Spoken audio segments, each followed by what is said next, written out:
Welcome to Postpartum. We'll be talking about the episode where our husbands took over and they shared some of their thoughts on an article talking about, how do they word it? Man shaming? Dad shaming. Husband shaming? Dad shaming. Dad shaming. That's right. Is what. Yeah. Mm-hmm. And I was glad that, I think, Jess, you might have found that article. I'm glad that they were able to talk about that. One, because as you guys know, we kind of said this like every one of their episodes. They were kind of like, things are fine. I have no opinions. I have no insight into, like whatever. They're forced to when the women aren't around. Then they have to. Yeah. I was gone for the majority, if not, I think there was like maybe 20 minutes at the end of their recording that I was actually literally gone out of the house. The kids were asleep upstairs. And so I was like, you have to be open now. I can't sneak up on you. I just would like to say the minute Eden got home, well, I think I got home. He was already home. But I was like, how did it go? And he's like, good. And I was like, I want to make a guess about something. And you tell me if I'm right. I was like, you and Phil had very similar opinions on most things. And TJ was the curveball that was like, I disagree with what you're. And he's like, how did you know? I was like, I know how this goes. I know the type of father that you are, and it's similar in a lot of ways to the type of father that Phil is, and TJ is different, not in a bad way. They're just different, and so I thought it was. Well, I noticed that what's really funny is we talked about this one afterwards. When I listened to the episode, I brought it up to him, and he actually agrees with what Eden and Phil were saying. Like really? Yeah, he has felt that way before, and he has told me that before. But he has this tendency to he just has a very open mind. He's very intellectual, so he can see multiple sides of it. And while he may necessarily feel how they're feeling, he knows there's like a better way to feel. And so he wants to like advocate for that way, even though he doesn't always do it that way. He can sound like he does. so and he kind of shed that light. Like, didn't he say he's like, I have a tendency to think whatever way because I have a psychology degree, but then I really know whatever. And it's, I felt like he kind of had that's not like his natural tendency in a lot of cases. His natural tendency is to be more like Eden and Phil, but he just has this knowledge and this experience and this, and I told him that I was like, when you talk, you tend to like come off like you're educating on a certain topic, but you don't actually like delve down deep into your actual emotions and your actual feelings. And he's like, yeah, I know. What are you going to do? I think it's good though. I think having a different perspective on things is important, and it's good. And it helps Eden to think critically and step back and say, I wonder why this is like, this is a different opinion. I wonder where that's coming from as well. So I think it's great. I'm definitely not complaining. I just thought it was interesting that I had an idea of how this is going to go down, and I was correct. Although I will say one thing that I thought was interesting that is accurate is that when Eden and Phil said that they didn't care about Father's Day and they didn't need appreciation or whatever, TJ is not that way, but what he said was accurate, that he, like, when you think about Mother's Day and you think about cleaning and breakfast in bed and gifts and stuff like that, like, he doesn't need that. So if you did that for him on Father's Day, if you gave him a tie or whatever, he's like, okay, cool. He doesn't care at all. So that may be more of what Eden and Phil were talking about, but he does need to feel appreciated. I feel like everyone needs to feel appreciated and like doing it in the way that they need it. And so I think, I can't remember when it was, some recent occasion or something. And we just like did nothing. There was no expectation for him. And he got to play some video games for a while, and he got to choose what we did together or whatever it was. I don't remember, but it was just like really laid back, didn't put any responsibility onto him. And he was like, that was the best day. Thank you so much. So like oftentimes it doesn't take what we think it takes, right? Like we want to do what we want. We want to put our heart and soul into these presents or whatever, you know, and like, right. Maybe they don't care. But I highly doubt that there's any person on earth who doesn't need to be appreciated. Yeah. Or who doesn't need to feel appreciated. Right. So right. that was probably the only thing I would say that he disagreed with them on that was accurate. Mm-hmm. Yeah. A thought I had regarding just this topic, and they mentioned something about expecting gifts, and I don't mean to hyper focus on that word, and I can't remember exactly how Phil worded it, but he was talking about his upbringing and his parents and how they treated him and stuff, and I thought, as I was listening, I don't know, and this probably doesn't apply to everybody, but I don't know many parents who teach their kids that they expect them to get them gifts. Like, that kind of, I feel like, I don't know how that, like, and then, I mean, I feel like it would be usually like, the mother will help the kid get a gift for the father for Father's Day, and then hopefully vice versa, or the teacher at school will help the kid get a gift for the children for Mother's Day, maybe not the father, I don't know. But I just thought, well, I don't plan to teach my children that they need to give me a gift.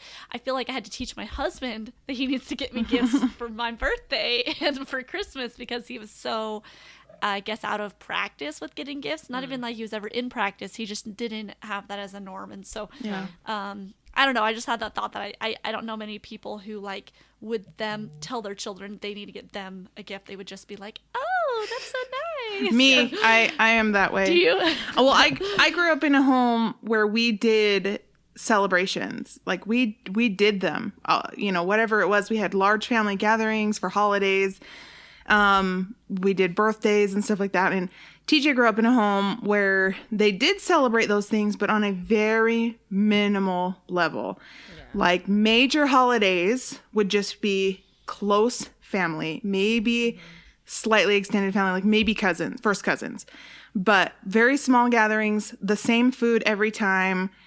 Birthday celebrations would be dinner and a gift from everyone, but it would not necessarily be on their birthday. Sometimes it would be like weeks or months after because they were too busy or whatever. Yeah.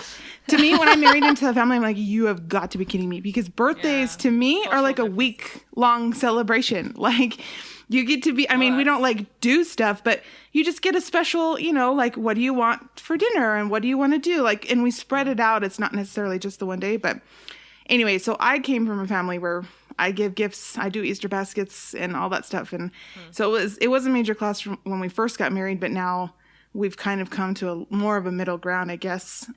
Monetary restrictions have prevented me from going full out, but he has stepped up to... Thank goodness for him, right? Yeah. So that's how Phil feels. But I used to do that for my sister too. I would say, hey, reminder, it's Father's Day. You need to make a card or something, because if you don't, the kids aren't going to do it. And then they are going to grow up thinking like, oh, I just get gifts. I don't give gifts, right? I think on our side, that's why transparency is really important. Talking to our husband, saying, because Eden came to me and he said, what do you want for Mother's Day? And I could have said, oh, nothing, I'm fine. Yeah. I just want love. I was like, no, I want a handmade card. I want a gift. I want breakfast, and I want some alone time. Like, those are the things. I don't want to have to wake up with Emmett in the morning. I don't want to have to clean the house. I don't want to have to cook the meals. And I was very clear with what I wanted. And you know what? It was the best. It was a great Mother's Day. So great. Because I came in with clear expectations. He knew he needed to come to me and ask me what he wanted.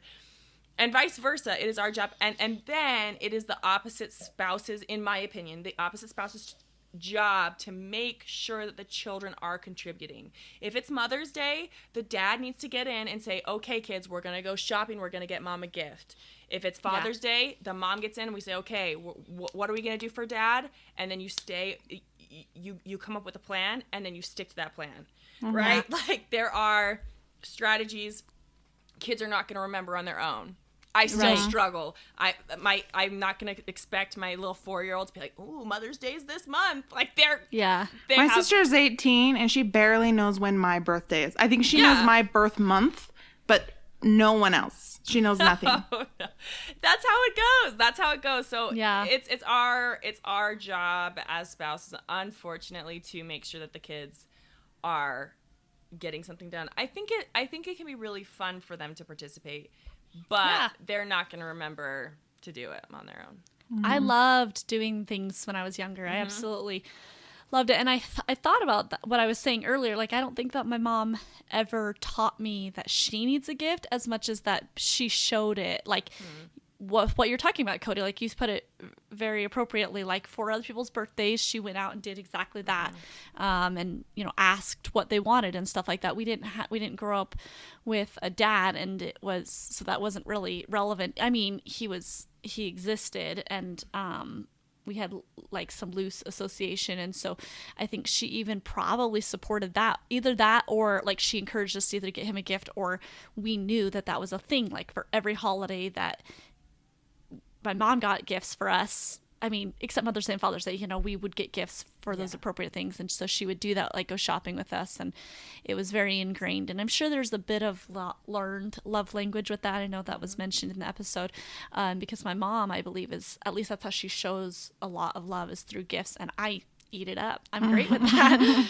But through, like you were saying, Jess, the adjustments in the budget and adjustments in expectation or reality, it's kind of adjusted to a little bit more immaterial gifts. And I like, as I already said, you said it perfectly, Cody, with being transparent. And that's been a struggle for me.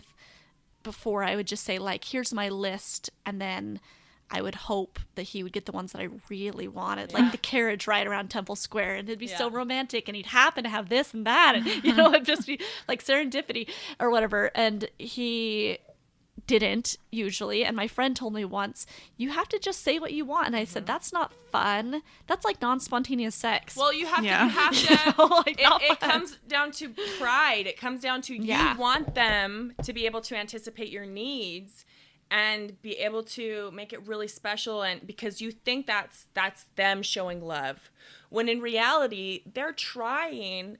And it's hard to read into our minds sometimes. And so they want to show you love. They just would rather have you tell them. And then they're like, I'm all about that. I will do this all day. I just need to know. So I think sometimes it comes down to us just like putting away that pride a little bit. I'm not saying you're prideful. I'm just thinking in my cases in the past, I'm like, they should know. No, yeah. And I think you can have the best of both worlds if you continue to communicate. Like, it's taken a long time, but I have been able to communicate with TJ enough for him to know that cleaning literally anything for me is a good gift, right? So like any Mother's Day, birthday, or whatever, he knows a clean kitchen would make me happy this day. Yeah. And so I don't have to tell him every time. And I've started doing this thing now because he doesn't do gifts like at all. I mean, like what we're talking about, like tangible gifts. Like he'll do the birthday gift or a Christmas gift, but other than that, it's really he's just not a gift giver. So I've started like just saying things like, hey, I think I'd really like this, but just like throughout the year. Yeah. Like it would be really cool if one time I said I really love cake, and I haven't been able to have cake for like a million years because nobody in my family likes cake. And even like on my birthday, I'm like, I don't want to get a cake because no one likes cake, but I love it. Just like go bad too soon. Like, I mean, I don't want to buy a whole cake for myself either. That's not good. Right. Maybe that's worse if it won't go bad. You can send the rest over here. Yeah. But I told her, I was like, it would be really cool if for my birthday sometime you got me an actual cake, like not just, down to Macy's, but like get a cake made, right? And I said in the shape of an avocado because I love avocados, and I saw that on Facebook, and I was like, that's so cool. It was like a cake in the shape, So like saying things that you would like repeatedly, because that's very important, the repeatedly part. Right. And then over time, I think that your spouse will start to learn the types of things that you want or need or whatever. And they'll be more like, oh yeah, I remember she wanted this. And then it feels more special, even though you did tell them that you wanted it. Maybe it was months ago, so it still feels spontaneous. Yeah, for sure. Sometimes I message Phil and I say, I'm going to send you some ideas before I forget, and I want you to write these down. And wherever you keep a log, And I think I've even said before, I'm not going to remind you because I'm going to forget these things. So then it really will be a surprise because I won't remember. But your responsibility now, like I've handed them on a platter. You need to restore them in a place that you won't forget where it is. And he's always so grateful for that. On the note of transparency, I had written a note about this episode that I liked.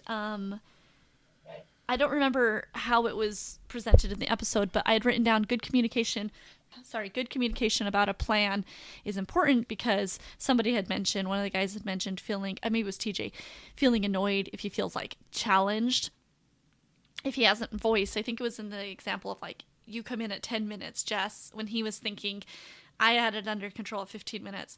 And I've thought about that the last few days after listening to it with things with Phil. And sometimes I know that I feel this way. I just don't want to explain myself. It makes me feel defensive if I'm like, so as a side note, I think I identified recently that questions bother me, or like there's two kind of tones with questions. There's like inquiring or inquisitive, like, oh, that's like you want to be educated, and then you being whoever the questioning asker is. And then there's like explain yourself kind of approach. Mm-hmm. And the latter, I tend to, maybe it's not accurate, but I tend to feel that a little bit more related to things that might induce like mom shaming kind of things. Like, so is it okay for your kids to grow up in a house with a dog? I'm like, and I get like, even though I don't, I feel like if they were like, that is so cool that you have a dog, I don't know anything about that. Like, you know, whatever. So sometimes, I explained that to Phil so he had better,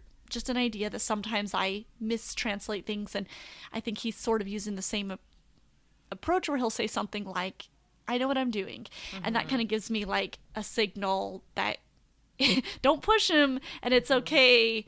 Like he's got a plan or whatever, you know. And but I liked how I think it was TJ saying, if it's appropriate or makes sense to do so, to say like, this is my plan, because it can get tedious to do that for everything. Like, I'm laying the child down for 15 minutes and I'm going to come tell you through the bathroom door, just so you know, in case you wonder in 10 minutes. Like, that's too much, but you know what I'm saying? I think it is. I thought that was good. I totally know what you're saying. And I think it is so hard because I saw this recently on social media. There's usually one parent who is the default parent, right? The parent who, if you're in the room and there's not communication, who's going to watch the kids, that parent is defaultly going to watch the kids.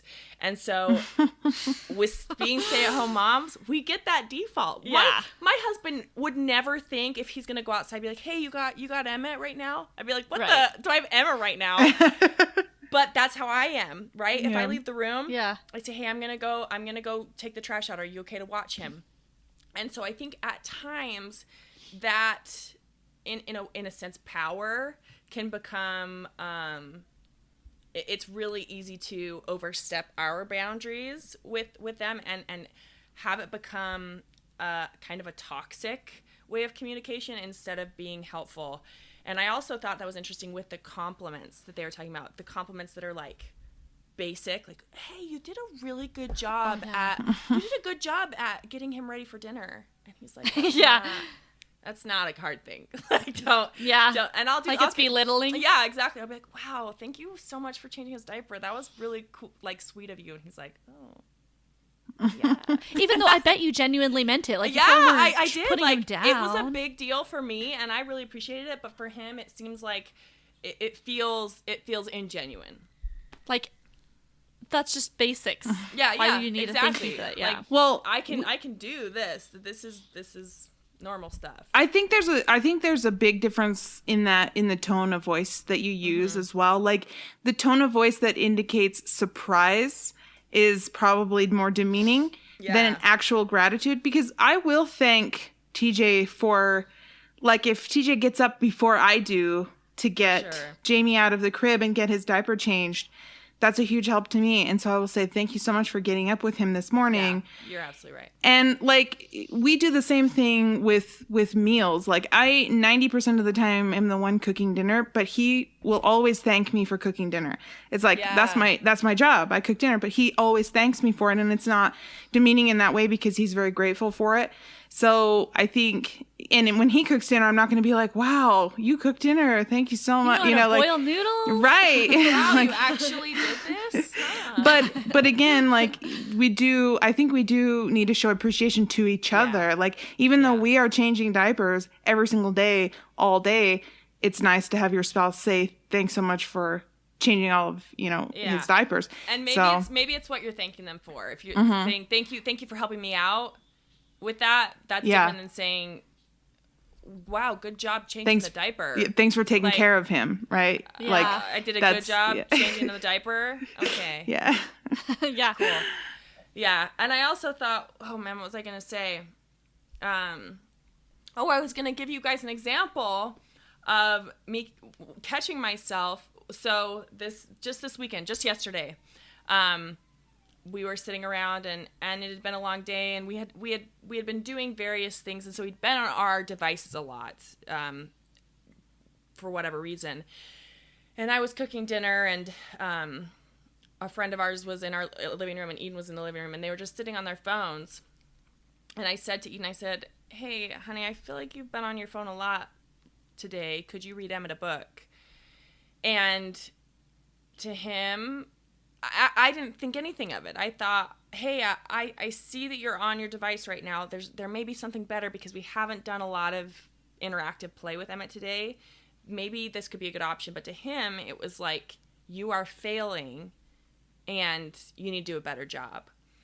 And this has happened before, but it's just so interesting how my intentions are so like, I'm not trying to tell him he's doing a bad pure? job. Yes. I'm just trying to say, hey, I see something, and this could be good. Like, this is a good opportunity to spend some quality time with Emmett.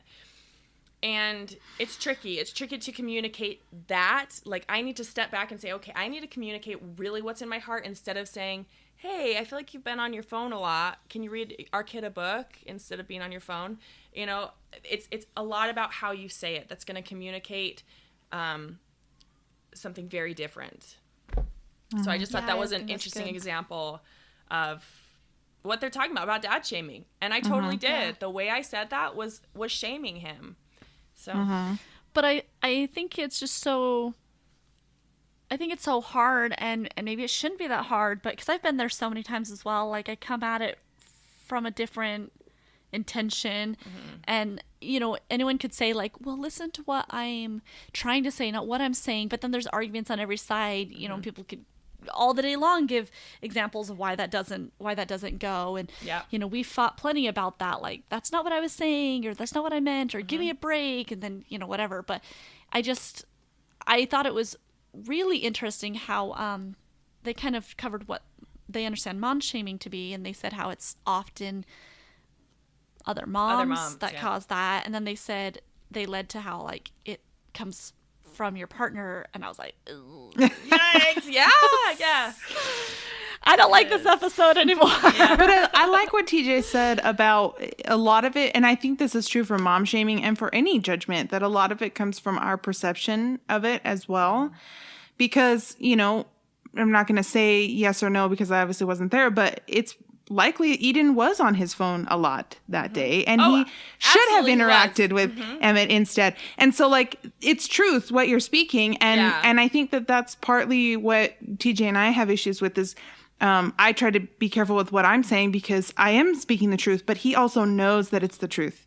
So I'm basically just shining a light on a flaw that he's already aware of. Yeah. And holding that mirror up. Yeah, making a human mistake. And so I think it's really difficult, but it's worth it to try to be careful and communicate in that way.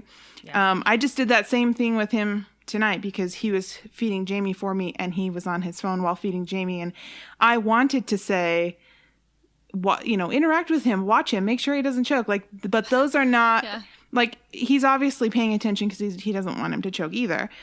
But I ended up saying that from what I've been researching, it's best to limit screens when a child is eating so that they can focus on their hunger cues and things like that. And I didn't mention his phone at all, but he was just kind of, I don't know. He usually makes a joke, even though, like, I know he's frustrated. he'll joke about it, and that's how I know it's okay, because he's not mad at me. But he said something kind of funny or sarcastic or whatever, but then he put his phone away because he knows that that's what he should be doing. And so I don't want to toot my own horn, but I thought that was a good interaction. We didn't argue about it. It was a way for me to communicate my thoughts and my feelings with him, and get the result that I was looking for. Yeah. But I did find, when I listened to that, I did realize that what Phil said, actually, that maybe like a lot of what they're doing is they're doing it that way because their head is in a different spot, or because they're I can't remember exactly what he was saying now, but just that they're doing it differently, and that's not a bad thing. And I think being the stay-at-home mom, being with Jamie as much as I am, and also my personality to be very controlling and micromanaging in a lot of areas, that like how much of my correction is coming from a place of control. Like, this is how I do it every single time, so you need to do it that way. But do they actually have to do it that way? Is it going to be disastrous if they don't? I mean, maybe. Like, he was eating today, and I was just mentioning something about like sizes of food, because I've done all the research on choking hazards. And so I just communicated saying, this is what I've learned about choking hazards, but I'm not going to step in and say like, feed him this way or do it that way, because it doesn't matter. As long as he knows the basics and how to keep our son safe, then he can do it however he wants to. Yeah. Right. That makes sense. I was just going to say, I really appreciated that. Sorry, no, that you that you highlighted that as well. That was it resonated with me as well. Just remembering that you can both be right. And sometimes it just depends. Like, I'm not saying it's this clear, but both approaches might be okay. Like you were saying, like with that situation with eating, it just may, in the long run, a plan, like when there's situations that you need to make a plan for, like a game plan, then you might have to decide one way or another together. But, one way or the other may not be worse or wrong. Yeah. But, sorry. Go ahead, Cody. I was just going to say, when they were talking about where shame comes from with different parental roles, I think that part of it is moms have this standard in society, right? We take our kids out, and there's this expectation, and I've seen it plenty of times in public, that we are going to, our kids are going to be well behaved. We're going to have snacks for them. We're going to bring sunscreen. We're going to push them on the swing. They're not going to climb too high, but they're going to climb high enough to where they're able to explore. And with dads, I have seen this, that if they're present, they're killing it. They are like, they're like, good, you're doing it. You're there. Like, my husband can go to the park, sit on his lawn chair, and throw the ball for our dog, and people are like, oh, how do you do it? And I'm like, okay, great. Yeah. Let me just run back to the car to put another layer of sunscreen on, and the 4 other layers of clothing I brought, just in case the weather changes, and the snack, and the water bottle. Yeah. And I biked here, by the way. So cool. I'm glad that and it's not that extreme, but I have seen it. I've noticed it. And so that, I think that changes where the shame comes from. I think outside, we as moms see this, and we're held to this standard by other people. And so when our husbands are doing stuff that maybe is, you think, you identify, oh, this could be done better, it comes from you, because other people are just cheering them on for existing in their kids' lives. Yes. Yes. So that's in our defense. Oh, sorry. No, I was just saying that's in our defense there. Yes. Yes. I just wanted to mention something in support of that before we finish. That coworker, his wife had something happen. She had a baby. They had a baby, and then I don't know if she was sick or if she was on vacation or she had to go back to the hospital for something, but she was unavailable to mom for some time, and I want to say it was like a week or 2 or something like that, or maybe it was just, I think it was only a week, but it doesn't matter. The point is that I overheard a coworker, and granted, this is what I understood, not what had happened. So I just want to for the universe to know, I don't know that this is the situation, but if this was the situation, this is how I responded. She said, way to go. This was another female coworker, said, way to go, Mr. Momming it. And I was like, Yeah. He doesn't need praise for being for working and being good stay. I mean, like, he wasn't a stay-at-home dad. It, like, way to be a dad. You're doing a great job. Mr. Momming it, no.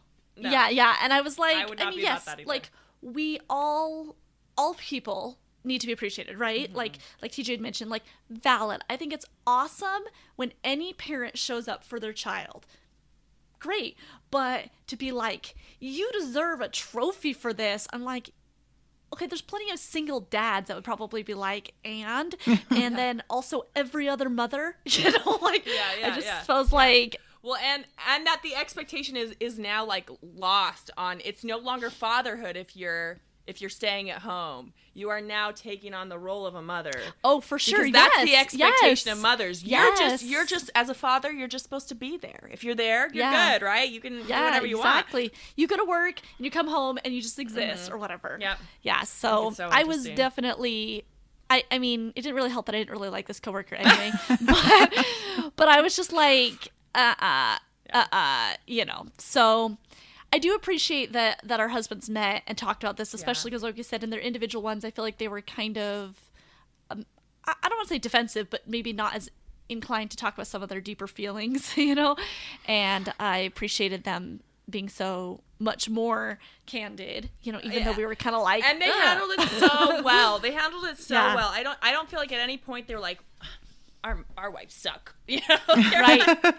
They're good. And that's, Eden told me too. He's like, no, I feel like you do really well not shaming me. And the times that, like, it happens, we work through it really well. And he was very appreciative because I think reading the article, he realized that there are men out there that are not treated well and that do not work through things that come up with their wives. It's just not a good environment. So he was grateful. That's awesome. Jess, do you have any thoughts before we conclude? I just had one more thing that stood out to me was I think it was Eden who said about the shaming, or when they feel shamed, it makes them not want to try. Yeah. And that just really resonated with me because I think as moms, or at least in my position, it is so helpful for me when TJ comes to meet me, not necessarily in the middle, but meet me somewhere to help, to be a support, to be a partner in parenting. And he wants to do that, but I'm sure there are times, just like there are times for me, when I don't want to do that. And how much harder would it be if I had someone judging me in my home for what I was doing, right? Or criticizing me or correcting me for what I was doing. And I wouldn't want to show up for that either. And I think when we have issues with our spouse not being there for us to help us with our children, that's something that we can remember. And like I was saying in the beginning, everybody needs to feel appreciated, and they do too. And when they don't feel appreciated, when they do feel criticized, they're going to check out because they have the ability to. And I don't know what that is. I don't know if it's like the natural maternal instinct to where, because we were just talking about this tonight. Like, I was making dinner and he was taking care of Jamie, feeding him and stuff. And I was having like mom brain moments, and I was like, I'm so frustrated that like my ability to multitask has diminished because a portion of my brain is always on Jamie. Jamie's whining. What does he need? Why is he, like all that stuff. And he's like, well, you don't need to think about him because I'm taking care of him, kind of like that was shaming him. And I was like, no, it has absolutely nothing to do with you. You could be taking amazing care of him. If he is nearby or even not nearby, a portion of my brain is dedicated to him. It's biological or whatever. And so I don't know if that's the reason or if there's some other reason, but I personally feel like I can't check out. I can't give up. I can take some time, but even when I take that time, I'm going to feel bad for not, whatever. So, but my spouse does have that ability, and I don't want him to feel that way, and he doesn't want to feel that way. So it's really just motivated me more to not necessarily give him praise for everyday tasks, but just show my appreciation for him showing up and for being, my partner and my support there. And I think together when we do that, we make better parents for Jamie. For sure. Yeah. think that's awesome. I think that's a great place to conclude. So we want to thank you all for tuning into this postpartum, and make sure to check next week's, because we have a great episode where we're going to be talking with Shantae, talking about raising an inclusive and, what was the next part, Jess? Inclusive and diverse. Yeah. Diverse generation. So thanks. We'll talk to you later.